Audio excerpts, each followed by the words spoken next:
Sup, I love D&D, even though I don't really have time to play in it. And I've always had a lot of questions for it. For example, how much monsters in there? Items, skills, classes. Which ones are the most important, powerful ones? And all the other questions that we have to dig through to figure out. Then I remembered that I'm a data analyst. So I just have to find the right data set. And as any respectable data analyst, I've just used the first link in Google. So I've took it from this guy, Nick Askenbach. Subscribe to him on GitHub. I promise that I will not be boring as a guy that tries to show you all the technical stuff. Like bada bing, bada boom, we've done the research. You can find it on my GitHub, by the way, if you're interested. And of course, I've used the AI in the process just to write Python scripts. I wanted to do this as fast as possible. So some methods used here are trash. Later, I will code some functions that will help me to do everything much faster. But something important first. I would like to address some stuff for nerds back here. Yeah, I'm speaking about you. You sitting back there. Dataset was not good. So we should not fix on the exact numbers, but on the distribution of them. So I will use words around a lot. Sorry about that. All problems with the dataset you will see in the process. So what interesting was I able to do based on this? We have data on monsters, spells, items, classes, and species. Also on backgrounds, but who cares really about them? We have to get saucy stuff first. So there's 11,463 monsters in the database. Some of them duplicates. For example, there's 8 champions, 8 zombies, 7 great giant spiders. Do they have any difference? No. So we should clean our data, but I did it a little bit in the process, but not a lot. I hope that it will be okay. We all hope of it, but I'm not really sure about that. At least it shouldn't affect our distributions that much, at least. We also have 5,849 spells and 15,749 items. It's quite a lot, let's be clear. And that's the main points we'll talk about here today. Let's start with monsters. Most of them, as you can see in the graph, are medium. The most important fact that there's more big monsters than small ones, but around 50% of them are medium. Of course, most of them are humanoid. After them, distribution falls quite smoothly. You should not be afraid of meeting celestial, ooze, or a swarm of tiny beasts, at least in the beginning of your journey. Mostly, you'll meet humanoids. Remember that there's no distribution based on level of them now, so your dungeon master will decide for you how often you will meet each one of them. There's a higher chance for him to choose humanoid out of all of them. But to fight them, we have to understand them. So let's look on their alignment. Of course, most of them are unaligned, and the top ones are evil. Sure, but I still like that sliver of chaotic neutral monsters that we have there. Just as a 196 lawful good monsters. What do you have to do to piss them off? I don't really know. But the most interesting question, of course, is how challenging they are. D&D has a challenge rating. Number indicating monster's difficulty. No one really understands how this bit of shit works, but we got used to this. And the distribution has quite a smooth line. The most important fact is that in theory, there's a higher chance to meet challenge rating of 2 and 3 and 5 than 1. But everything seems to go as expected. The more a challenge rating, the less creatures on this level of power. But who has the highest challenge rating? There's a list of monsters, to be honest. For example, Terrasquam, yeah, as you can see, I've decided to do a little bit of a research. There's Tarask that has 676 HP and intellect of 3. Tiamat, Cthulhu, and etc. I'm sure all of you heard about them. For some reason also, Dataset shows Ghoul Beggar that has a challenge rating of 43,832. Probably I don't know something about Dungeons and Dragons, but still, it sounds quite unusual. Just as this meaty Colonel. I don't know who it is. If you know anything about them, just tell me in the comments. Probably it's from some homebrew or something like that, but I don't really know anything about them. Let's look how monsters distributed on their skills, on their ability scores. We can see this is candles. You don't know candles, I'm sure of it. But for you to understand, the middle line is the average, or something even better than average. It's the median. Box is the most often ones. Lines with this vertical lines with horizontal lines is basically the tails of the candle. They encapsulates everything else. And there's some guys that really fall out of any measurements. It's these dots around here. So what can we figure out here? Most of monsters are dumb. And don't, as you can see, because average intellect is quite low. And also they don't have any Rizz because average charisma is quite low also. Almost all of them have enough con and average whiz. Talking about all other stats, they are like all over the place. Strongest ones are monsters like Tarrasque, Ancient Dragons, and Kraken with value of 30. You can see that they are here. Weakest ones are the Frog, Seahorse, Will-O-Wisp, and etc. with the strength of 1. But most agile one, this little dot here, is Will-O-Wisp with value of 28. For some reason he has strength of 1 and dexterity of 28. And the least agile, like this dot here, are Shrieker and Violet Fungus. Fungus is not as agile as we thought. Tarrasque has the best constitution of all of them. He has constitution of 30. He's this little dot here. And there's no monsters that has con less than 8, as you can see on this graph. 8 is like Weasel, Raven, but Bat. Because this is the examples of the lowest con in the game. Solar is the most intellectual one. He has an intellect of 25. He is that dot here. And as you can understand, all of the other ones are falling much lower. There's a lot of stupid ones. For example, Animated Armor, Spider, and our friend Violet Fungus. It's the guys that sits here on the intellect of 1. The best Rizz in the game, here, with 25. How do you think who it is? Of course, it's our bro Solar. Have you seen him? Girls jump in bed just as they see him. I would give him like 30 Rizz. I can't even imagine the guy that will have 30 Rizz. Because this is the most attractive sexual guy. Just look at him. Look at him. The funniest part is that Ancient Dragons, for some reason, all have Rizz higher than 23. They could get your girl, my boy. And the lowest ones are guys like our Violet Fungus, Swarms of Insects, Golems, and etc. They all have 1. So, how all of this can help us? Because we are quite far in our investigation and we want to understand how to work with D&D based on data. If you don't know what to throw against enemy and you choose between different spells with different saves or between different stuff that will need different... You understood me. Your best bet then is something that uses intellect, wisdom, or charisma save, because averages are quite low, and if it's something big, it will be even better to use on wisdom save. And now we'll get much more practical. For example, total ability scores across monsters. This one is basically the distribution, all of the points. Like some guys have not a lot, some of them have a lot, and etc. Basically, we all know the guys that have the highest total ability scores, so we will not stop here for a lot. But most of them, as you can see, they run before 80, yeah, something like this. And it's understandable, because if you will distribute 15 between 6 stats or not, hold on. I didn't research this, I've shown the graph and for some reason I hasn't thought about it even. Because if you will distribute like around 10 or 12 between all of them, you'll understand that you are falling right in the middle. What this tells us?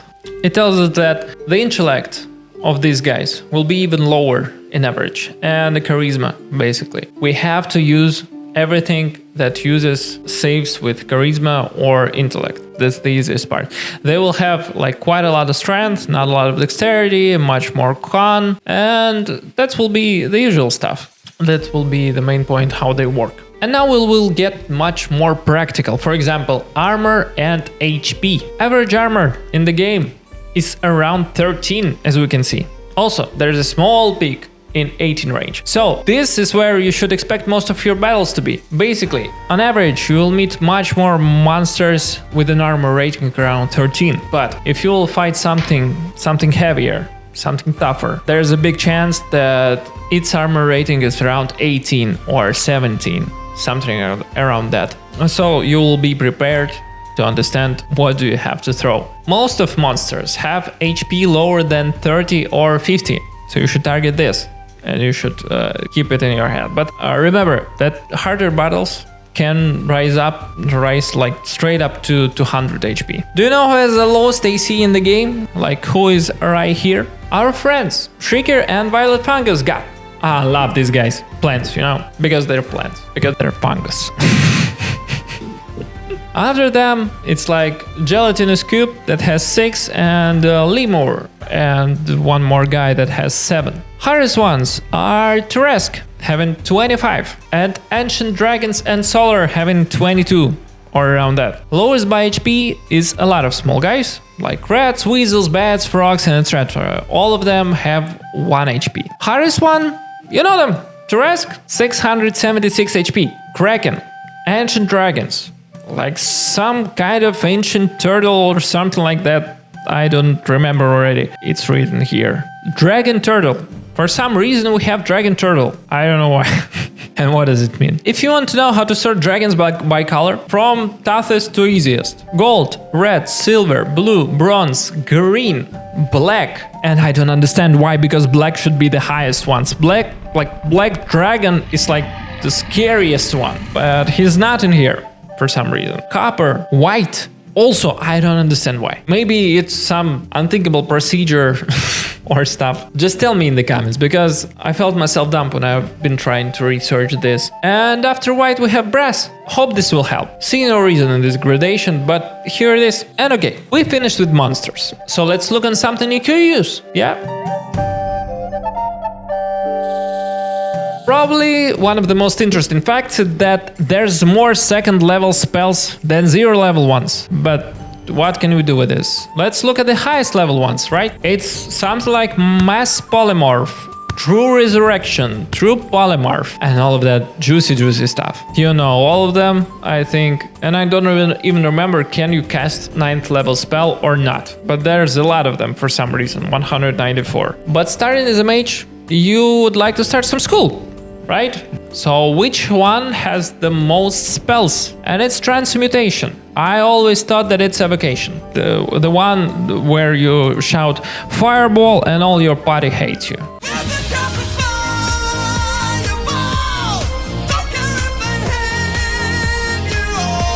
But the best mage is not the one that has most tools, but the one with the best tools. For example, one that can cast them faster than any other player. So probably here we will find some insights. Now, basically everything costs 1 action. Nah.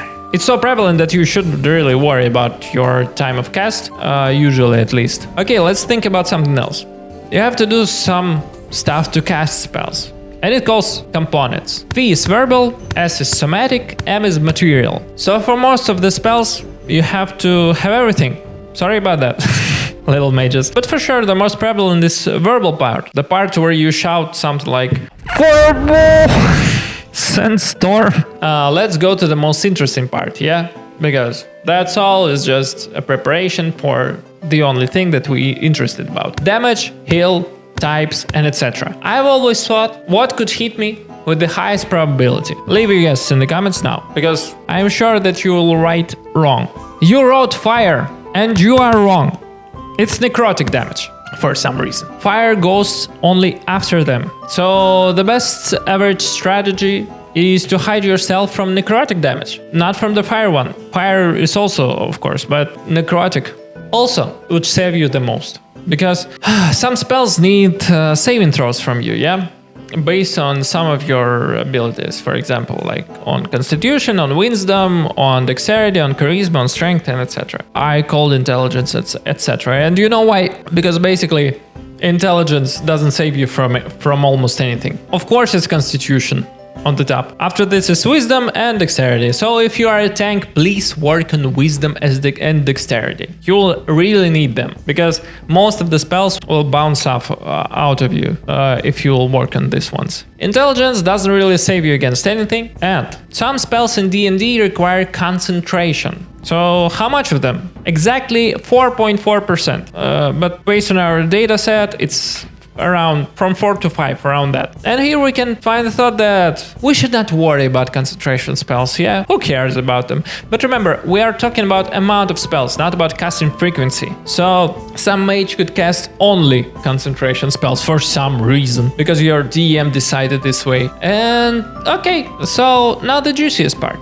How much damage spells will deal. You should remember that all these values are only on one main level that is used for casting. If you use higher level spell slot for cast, you will get higher damage or heal. On this weird graph, you can see that most of spells damage is up to 8 damage max, 1d8, and basically this is the only fact that we can see here. That's why we'll transform it. We'll transform this graph to something like this. As you can see, you most likely will be hit by up to 25 damage, without crits at least. But you should be prepared for this amount if you want to live, fighting against some kind of mage. And you should heal if you have less. Also, for some reason, there's really not a lot of spells of healing, and we'll talk about it a little bit later. But you also can see 2 spikes, on 40 and on 60, around this. So figure it out based on your level and level of your enemy. For some reason, there's not a lot of healing spells. Only my database has only 6 of them. But what can we understand is the fact that most likely you will be healed by 1d4, but it goes to up to 3d8 for mass cure ones, for example. So stack up your potions to heal up. That's the basic stuff for spells. Now let's go to items. First, let's look on item types. Most of them, as you can see, are wondrous out items. It's a catch-all category, basically for magical items that aren't weapons, armor, potions, scrolls, rings, staffs, or wands. Basically, the most probably you'll get a wondrous item, and with around 50% probability, basically. If you will throw items randomly, you'll get this one in most of the situations. After this is melee weapon and adventuring gear. As you can see, there's not a lot of ranged weapons in the game. Also, exact class of item much harder to find. For example, heavy armor is harder to find than any armor.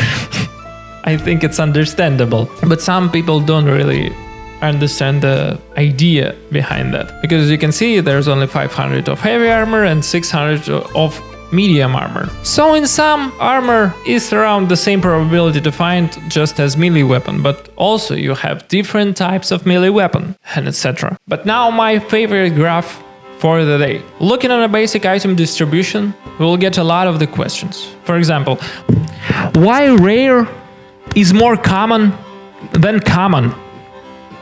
Why is it the same amount of very rare and uncommon items? And why legendary is more common than common? Can someone explain this to me? Now, okay, I understand the logic, because it seems like your D&D world loves you for some reason. It's like distribution of food rating from 1 to 5. It's stupid if you just have to get duplicates again and again, because you will get them if you'll work on common items. But to be honest, that distribution works in a lot of games. For example, you will get a basic armor or basic something. But I'm sure your GM loves you so much that he gives you only rare stuff. That's not rare. Yeah.